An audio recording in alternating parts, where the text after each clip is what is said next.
네, 안녕하세요.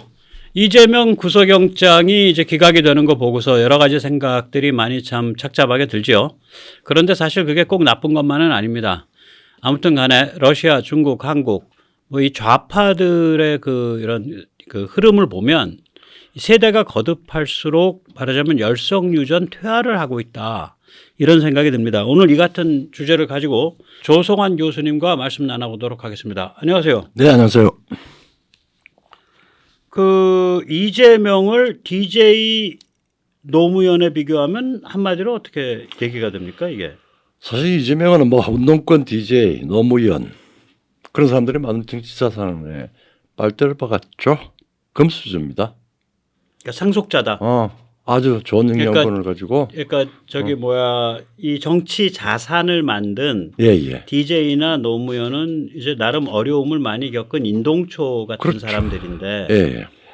이제 그 운동권이나 이재명은 그걸 쉽게 이제 상속을 해서 이제 그 공력이 좀 부족한 금수저 상속자 예. 그런 거다. 그렇죠. 그런데 이제 상속자도 좀 뛰어날 수 있지 않나요? 예를 들어서 이건희 회장 네, 돌아가신 또 그 이병철 왕 회장의 상속자지만 이병철 왕 회장과 다른 의미에서 기업을 승계해서 발전시켰잖아요. 예. 또 지금 이재용 회장도 그 할아버지 아버지와 다른 의미에서 삼성을 발전시켜 가고 있다고 보거든요. 예. 그러니까 이걸 상속자다, 뭐 금수저 물었다 날 때부터 그거 자체가 문제인 것 같지는 않은데.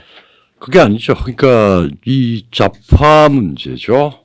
혹은 뭐 좌빨이라고 그러기도 하고 뭐 극좌들인데 이재명 등등 지금 보이는 좌빨들은 사실은 그 전 세대의 그 치열한 인동초 같은 질긴 행동으로 만들어졌던 그 유전자를 상속받은 게 아니라 그냥 그들이 만든 정치 자산을 그냥 물려받아서 그 위에서 즐긴 거죠, 뭐.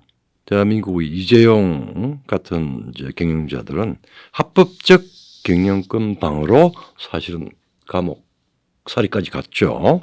그런 상황에서 5G 통신 낭비는 국가적 그 사명감도 있고, 네. 그래서 이제 지금 세계 1위가 됐고, 파운드리 지금 이제 대만 TSMC와 지금 근본 일척의 승부수를 또 벌이고 있습니다. 그러니까 끊임없는 경쟁과 또 혁신 뭐 이것들을 해나가는 승부수죠. 그런 측면에서는 이제 이 동일하게 뭐 금수저 상속자라고 이야기를 할 수 있지만, 자 좌파 이재명과 그 다음에 경영자 이재용은 뭐 이름도 비슷하네요. 근데 이 이재용은 기업까지만 인동초 같은 그 단련을 받은 그런 단어죠. 예, 단련을 받고 있죠. 예, 그 말이 맞죠. 이게 이 서울대 동사과들이 이게 이제 빵잡이 학과인데 제가 이재용 그 회장을 감옥에서 그땐 부회장이었지. 예. 감옥에서 여러 번 마주쳤어. 그러니까 그 양반도 이제 독방 단독이고 나도 독방 단독이니까 그 피자판이라 그래가지고 조각조각 한 명씩 들어가서 가는 그 운동시설을 가면 예. 거기서 이제 마주치는 거예요. 말 원래 못하게 돼 있어요. 예. 단독들은. 그렇지. 그런데 의연하더라고. 그래서 야 서울대 동사과 출신답네. 이재용 부회장, 당시 부회장, 지금 회장이 이제 서울대 동사과 86인가 87쯤 되는데 그럼 이제 학교를 뭐 88, 89년에 다닌 거 아니에요. 그렇죠. 예.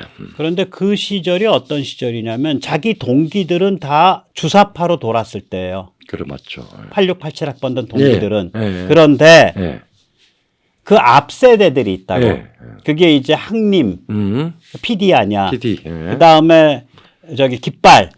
뭐. 예, 이런 그 PD 계열들이 그때 복학을 했어. 예. 그래서 내가 알기로 PD 복학생들이라고 오히려 친했어요. 그나마 말이 통하니까. 그렇죠.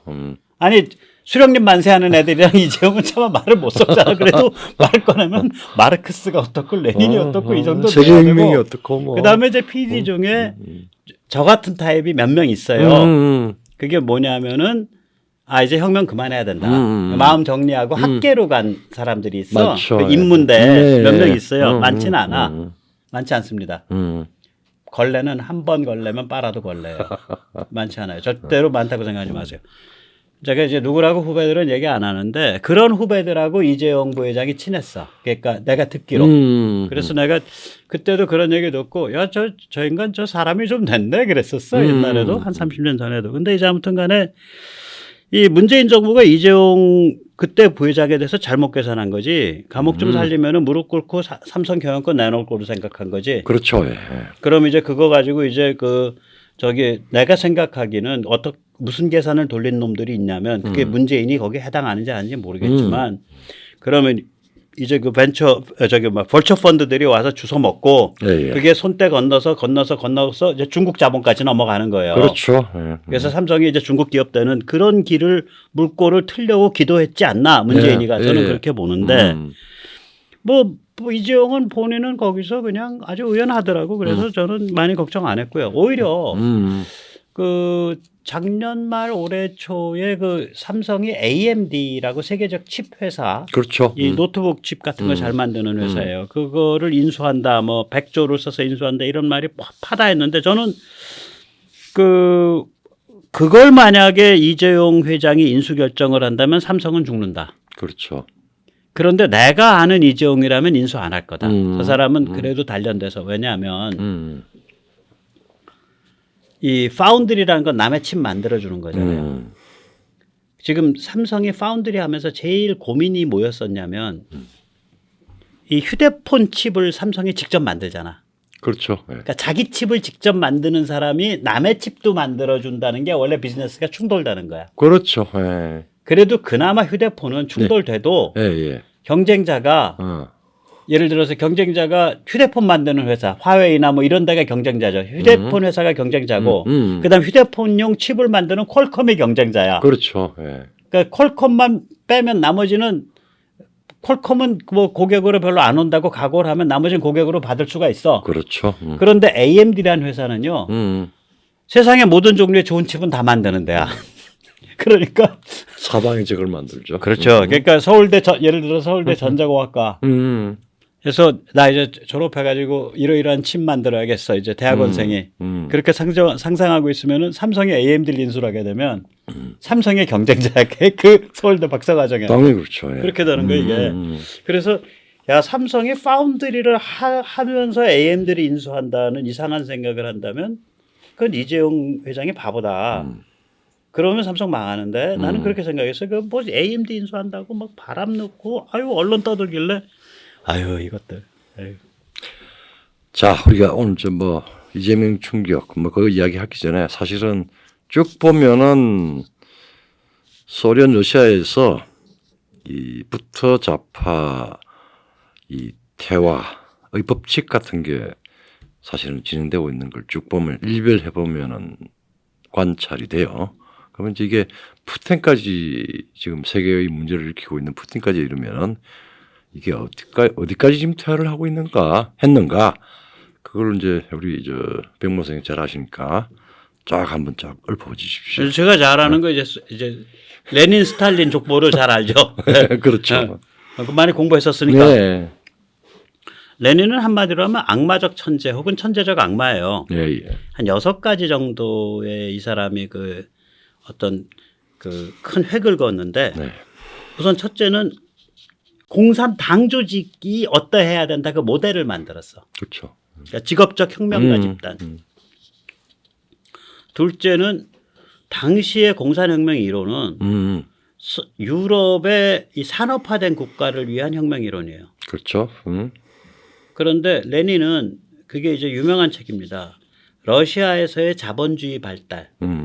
The Development of Capitalism in Russia. 영어로는 예, 그런 예. 책이에요. 전 영문으로 봤었는데 거기서 이제 주장이 뭐냐면 그 러시아는 분명히 농업이 주요한 그러한 사회 단계에 와 있지만 도시에서는 유럽보다도 오히려 더 대규모의 공업들이 존재한다. 그렇죠. 예. 그리고 프롤레타리아트가 대규모 공장에 다닐 때 오히려 혁명 세력으로 조직화되기가 쉽다. 그게 러시아에서의 자본주의 발달이라는 책이에요. 예. 그게 두 번째야. 그게 혁명의 기본 로직을 세운 거라. 세 번째는 뭐냐면 레닌의 그 제국주의 이론이라는 책인데 이 제국주의 열강이 각축하는 세계가 됐다라고 그 책에서 주장을 해요. 그런데 그런 소리는 나도 할 수 있어. 이 사람이 굉장히 영민한 사람인 게 제국주의 열강의 사회 내부 구조를 그 책에서 조명을 해요. 그렇죠. 예. 그러니까 제국주의 열강이라는 것은 제일 위에 국가 정부의 중앙은행이 뛰고 예. 그 밑에 시중은행, 그 밑에 기업들이 쫙 붙는 그 삼각형 설대 대형이고 그것을 지원하는 국가기구와 군대가 붙는다. 그래가지고 다른 제국주의 열강하고 죽느냐 사느냐 혈투를 벌이는 예. 예. 그러한 세상이 된 거다. 그러니까 그 사회의 내부 구조를 정확하게 보더라고. 그 다음에 이제 이 사람이 이제 그 넷째가 뭐냐면은 이러한 이 제국주의 시대에서는 그 열강들이 이런 무한 경쟁을 벌일 때는 가장 약체 그걸 네. 이제 가장 약한 사슬고리라 그래서 위키스트 링크라고 불러요. 그렇죠. 예. 가장 약체가 먼저 터져가지고 이게 남의 열강한테 짓밟히니까 예.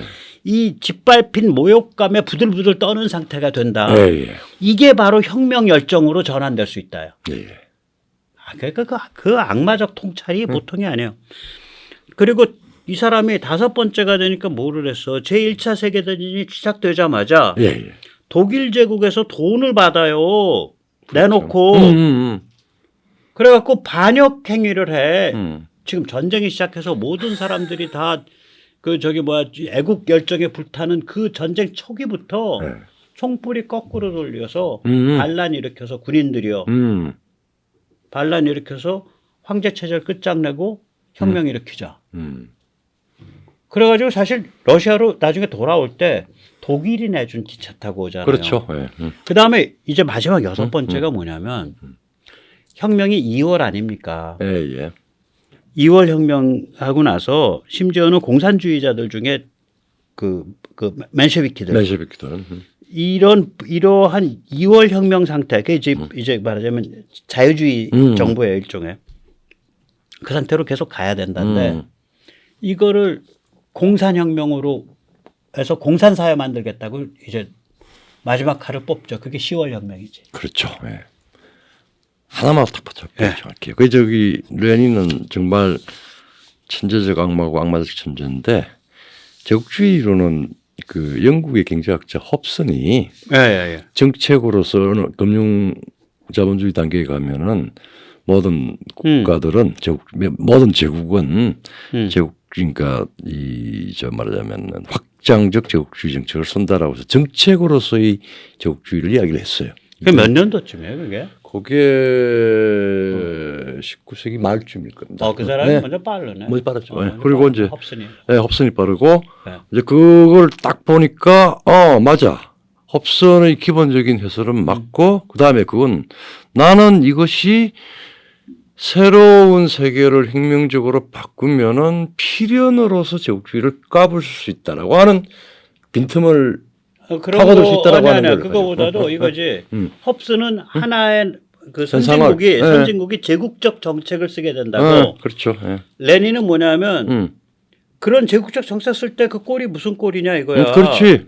그거는 군대와 국가가 동원이 돼가지고 완전 공격 대응으로 해서 서로 충돌하는 꼴이다. 그러면 모든 열강들이 다 충돌하는 상태가 되니까 그 중에서 패배자가 나온다. 패배자가 나오고 그리고 패배된 나라가 그게 혁명의 원상이다. 그렇지. 그러니까 거기 제국주의론에 보면 위키스트 링크스의 시오리가 나와요. 그렇죠. 가장 약한 사슬. 이렇게 필연적으로 러시아가 그러니까, 혁명할 수 있다라고 하는 확신을 가지고 그런 거죠. 그러니까 이게 천재지 그러니까. 천재야. 이게 그러니까 1905년 그 러일 전쟁 패배를 딱 해석을 한 거예요. 그렇죠. 그리고 이제 그때 러시아 급진혁명의 씨앗이 뿌려지거든. 그 치욕감에.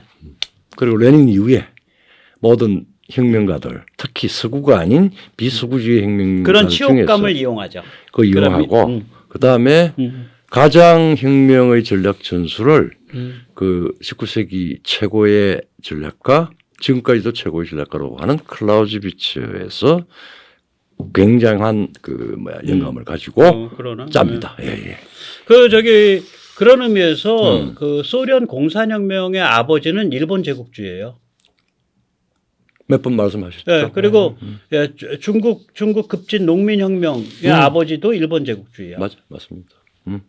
예, 그걸 둘 다 취업해서 그냥 떡출신을 시켜놔갖고 완전히 이제 말하자면 자, 근데 이제 또 이제 레닌은 그런 게 있고 살벌한 천재죠. 네. 근데 레닌의 하고 역할은 달랐지만 또 중요한 또 살벌한 천재가 있죠. 스탈린이죠. 그렇죠. 예. 그것도 이제 우리 백모 선생님 말씀하셔야 돼요. 왜 제가 족보를 좀 했으니까. 우선 먼저 세뇌 탈출 자유구독료 부탁 말씀 좀 올립니다. 예, 아시다시피 세뇌 탈출은 광고가 잘 붙지 않습니다. 예, 붙더라도 천천히 붙는 경향이 있습니다. 도와주시면 보다 좋은 컨텐츠로 찾아뵙겠습니다. 감사합니다. 이제 레닌은 혁명을 만들었고 스탈린은 소련을 만들었죠. 그렇죠. 레닌은 그 혁명 내전 진압되고 나서 한 2년 지나서 벌써 그 2020 그 다음에 2023년부터 뇌혈로 네. 눕고 네. 2024년 1월에 죽어버리니까 사실 소련을 만든 거는 그 이후인데 스탈린이 제대로 만든 거예요. 근데 이제 스탈린은 어떤 사람이냐면 이제 컷킨, 제가 좋아하는 그 스티븐 컷킨의 말에 의하면 그 사람은 걸어다니는 워싱턴, 뉴욕, 헐리우드다. 그러니까 정치 권력을 전체적으로 총괄해서 다룬다는 점에서는 워싱턴이고 소련의 경제 정책을 총괄해서 다룬다는 점에서는 뉴욕이고 소련의 문화 교육 정책을 총괄해서 다룬다는 점에서는 헐리우드다. 그렇게 말을 했죠. 뿐만 아니라 저는 이 사람한테 보고 있으면 이거 정말 여우다. 이게 글로벌 군사지정학 여우인데 이게 이제 그 극우 전체주의 그러니까 나치 파시즘 일제가 쫙 올라오니까 이게 스탈린이 어떻게 짱구를 돌리냐. 야, 우리가 골변냐? 우리가 왜 독일, 일본이랑 왜 우리가 먼저 싸워서 초갈밥 돼야 돼? 야, 그건 쟤들끼리 싸우라 그래.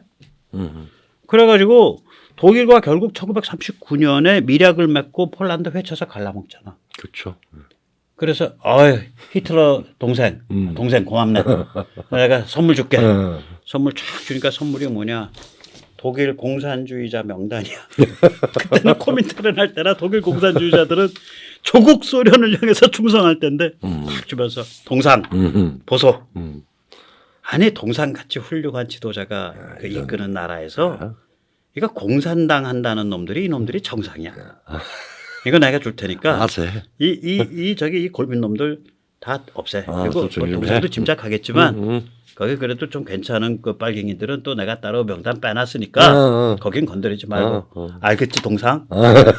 이거야 이거. 그러니까. 정말 보통 아니에요 인간. 그리고 이제 일제와는 1920년대 이래의 평화 기조를 유지해서 일제가 소련이 아닌 중국을 1937년에 침공하도록 만들었죠. 그렇죠. 그러니까 이게 여우라서 야 내가 전 세계에서 이 세계에서 나만큼 그 글로벌 군사지정학 여우가 어딨어. 이 자부심이 보통이 아니야. 그런데 1941년 그게 7월인가 9월에 나치가 이 미친 놈들이 소련을 침공하잖아요. 침공하죠.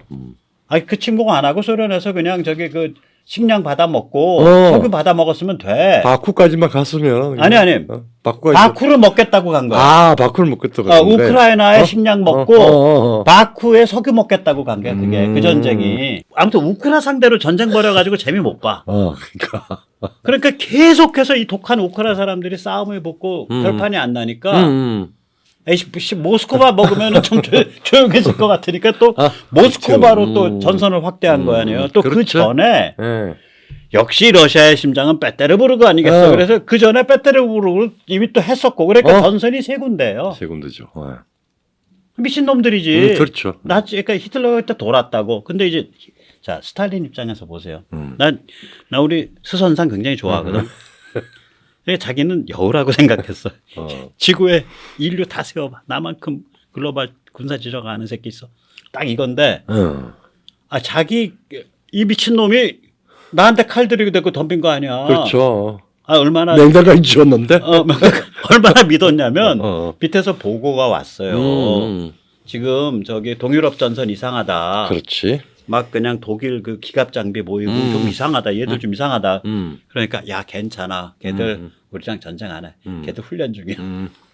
스탈린이 그랬다니까. 그랬어요. 그런데 이것들이 죽이겠다고 덤비니까 스탈린이 너무 낙담을 해서 야, 나 이제 저기 뭐 서기장 안 할게. 나 은퇴야. 그래서 별장에 가서 혼자서 처박혀갖고 우울증에 빠졌어. 그래서 공산당 간부들이 찾아가서 다시 끌어냈어요. 그렇죠. 서기장님이 아니면 이 나라를 누가 이끌이올까? 그 뒤에 또 아주 또 홍복이 왔잖아요, 사실은. 네. 물론 소련 사람들, 군인과 민간인들이 엄청난 그 희생을 당하기는 하지만 이 소련의 저기 서기장으로서는 더할 수 없는 이 역사의 주연급으로 팍 올라가죠. 그렇죠. 그래서 이제 그 히틀러를 전 욕을 안 하는 게 히틀러도 업적이 있고 히틀러도 인류에 대한 봉사가 있어요. 그게 뭐냐? 소련 침공이야. 그게 히틀러의 인류제에 대한 최대의 봉사예요. 그게 소련 침공이에요. 사실은 그때 너무 많이 죽어갖고 2천만 이상 죽잖아. 2230만. 네. 그래가지고 소련이 그 다음에 그 1930년대 에너지를 다시 회복을 못해요. 회복을 못한다고. 그래서 이제 어쨌거나 근데 이제 이 스탈린의 이 여우 같은 거는 진짜 감탄을 하는 게 6.25도 마찬가지라고요. 그렇죠. 6.25를 보면 네. 소련의 손때가 거의 안 묻어 있어. 완전 범죄야. 완전 범죄 맞어. 그 소련이 한 거는 뭐냐면은 저기 그 군사 고문관들 한 중대 규모까지 쫙 파견해 놓고 분명히 자기들이 다스리는 나라인데 그때는. 예. 그 다음에 그 전쟁 터지고 나서 전투기하고 파일럿 제공한 거 외에는 굉장히 역할이 없어요. 없어요. 뒤에서 다 그냥 보고 있죠. 뭐. 그러니까 전쟁 일으키자고 날뛴 놈들은 누구냐면 박헌영, 김일성, 모택동이야. 그렇죠. 예. 그리고 자기는 저기 중국이 나중에 그 10월, 11월부터 참전하잖아. 중국군이. 예. 그 중국군이 사용한 총알 한 발까지 모택동한테 다 받아냈어요. 그렇죠. 아, 이게 뭐 이런 여우가 어딨어. 그렇죠. 그것만 한 게 아니고 사실은 우리 저 낙동강 전설에 이제 말하자면 뭐 김일성이가 했는지 어쨌든 몰빵을 해서 막 나와서 이제 내려왔고 근데 거기서 엄청난 북한 저 김일성 군이 소진을 하죠. 네, 그 인천 상륙 작전으로 그다음에 허리가 끊기니까. 그다음에 이제 바로 이제 인천 상륙 작전으로 허리가 끊기고. 그렇죠. 그러니까 이제 조선인민군 자체가 개진 초기에 뭐 6개월도 안 돼서 거의 괴멸된 상태까지 가버렸죠. 괴멸이죠. 예. 자, 이거를 내가 뭐 여러 개를 이제 좀 재미없게 이야기하기보다는 백모가 워낙 이런 이 위험한 이 게임을 하는 그 행위자들의 그 악마성, 재주 이런 것에 대해서는 굉장히 잘 계산을 하고 소위 말하는 악마의 계산법, 행동 방식 이걸 잘 아시잖아요. 네, 저희 유일한 장점은 악마의 계산법은 잘 아는데 네. 내 인생은 그 계산법대로 안 살아. 그냥 마음대로 개기고 살아. 셀라비 그게 이제 그게 유일한 인생의 장점이요. 네. 자, 이제 보세요. 네. 이 무렵에 마오는 스탈린을 큰형 큰사부로 생각하지만 예. 스탈린은 마오와 중국을 굉장히 두려워했어요. 워낙 사이즈가 있으니까 몸집이 있으니까. 그렇죠. 그래서 이게 얘들 어차피 반쯤 좀 빈사 상태 몰아넣어 갖고 날개를 분질러 놔야 되겠는데 이런 마음이 있었어요. 스탈린은. 이거 백모가 하는 소리가 아니라 스티븐 커킨이 하는 얘기입니다. 여기까지는. 네. 그 다음이 이제 백모의 짐작이야. 커킨 얘기 안 하는데. 그 인동초를 하면은 머리가 다면적으로 돼요. 자, 이런 통박을 가지고 있다고 우리가 전제를 하면 스탈린이 지금 김일성 박헌영이가 지금 전체 다 반도를 적화시키겠습니다. 모든 병력을 낙동강전선에 몰빵해서 마지막 밀어붙이겠습니다. 할 때 스탈린 입장에서 야, 뭐 세상이 그렇게 이런 마음대로 되겠냐? 그 저기 미국이 상륙 병력이 보통이 아닌데 이들이 아직 미군이 뭔지 모르지. 그런데 해봐. 해봐. 나는 꽃놀이패야. 왜 꽃놀이패냐? 네. 얘들이 만약에 낙동강전선을 돌파를 해서 적화를 다 시키면은 자기들이 지배하는 북한이니까 북조선이니까 여전히 지배권 유지하는 거고 만약에 지금 스탈린은 알거든 미국의 힘을, 미국의 상륙 작전 능력, 해군 능력, 공군 능력을 알아요. 이게 허리가 동강이 나가지고 작살이 나버리면 일단 북한 인민군이라고 조선인민군이라고 쓰고 그게 뭐냐면은 전직 중공군이거든. 그렇죠. 그 핵심 부대가 다 그 팔로군 출신들 4만 명 아니에요. 그렇죠. 그래서 무정이 2인자잖아. 그렇죠. 중국에서 온 무정이가 김무정이가. 그러니까 너희들 그렇게 작살나면 그 북한 군부 지금 장악하고 있는 친중파가 내부에서 다 정리되는 거야. 그렇죠. 그리고 중국이 참전할 거 아니야. 그럼 걔들 상대로 나는 무기 장사해 가면서 걔들 내세워가지고 미국 힘 빼고 중국 힘 빼고 미국 힘 빼고 중국 힘 빼고. 아 좋네. 해봐. 실제로 허리 끊겨가지고 북한 인민군 괴멸했을 때 예. 그게 10월에 일어나는 일인데 10월 초에 그렇죠. 그러니까 북한의 2인자 북한 군부를 장악하고 있는 그 친중파 김무정을 이제 죽이진 않고 군법회의 거쳐서 이제 옷 벗긴 다음에 중국으로 내쫓는데 죄목이 뭐냐? 야 이 자식아 후퇴할 때 병사들의 사기를 북돋우고 군기를 유지해야지. 후퇴를 막 해갖고 병사들을 네가 학대를 해. 병사 학대죄야 다. 후퇴하는 병사 학대죄. 예. 그러고 나서 이제 그러니까 딱 스탈린 계산대로 된 거지. 중국이 자기 힘 다 들여가지고 소련한테서 무기 사서 죽어라고 싸우는 거지. 이제 죽어라고 싸우니까 이제 그 중국 저기 스탈린 입장에서는 그거 이제 꽃놀이 패지. 야 똥물에 파도가 일랴 인생에 좀 있을랴 이거죠. 내 돈 드는 싸움이냐. 내 사람 죽냐. 계속해라. 그래서 스탈린이 죽고 나서야 휴전이 한 3개월 만에 맺어지잖아요. 그러니까 그 시점부터 거의 건 2년 동안 2년 넘어요. 37개월. 37개월 동안 소위 말하자면은 37개월. 항미 먼저 그러니까 스탈린 죽는 시점 기준으로 해서 그 중국 스탈린 죽을 때가 4월이거든요. 그러니까 2년이니까 28이잖아. 네. 24잖아. 그럼 28개월 아니야. 31개월이네. 31개월. 그러니까 뭐 2년 넘게 거의 3년 가까이. 어영군하고 우리 저기 연합군과 우리 대한민국 국군이 싸웠던 거예요. 사실은 6.25 전쟁은 남북한 전쟁이 아니고 사실은 우리와 중공 싸움입니다. 그렇죠. 네. 싸움은 이제 더 되지. 스탈린 죽은 다음에도 3개월 더 가니까 37개월인가 34개월인가가 중국이랑 싸운 시기. 제 말씀만. 내가 딱 내 개인 산대 우리 큰애 삼촌, 둘째 삼촌이 결혼까지 했었는데 김하전투에서 그 막판에 행방불명이 됐습니다. 아 군인 나가셨다가 어디 무슨 전투? 김화.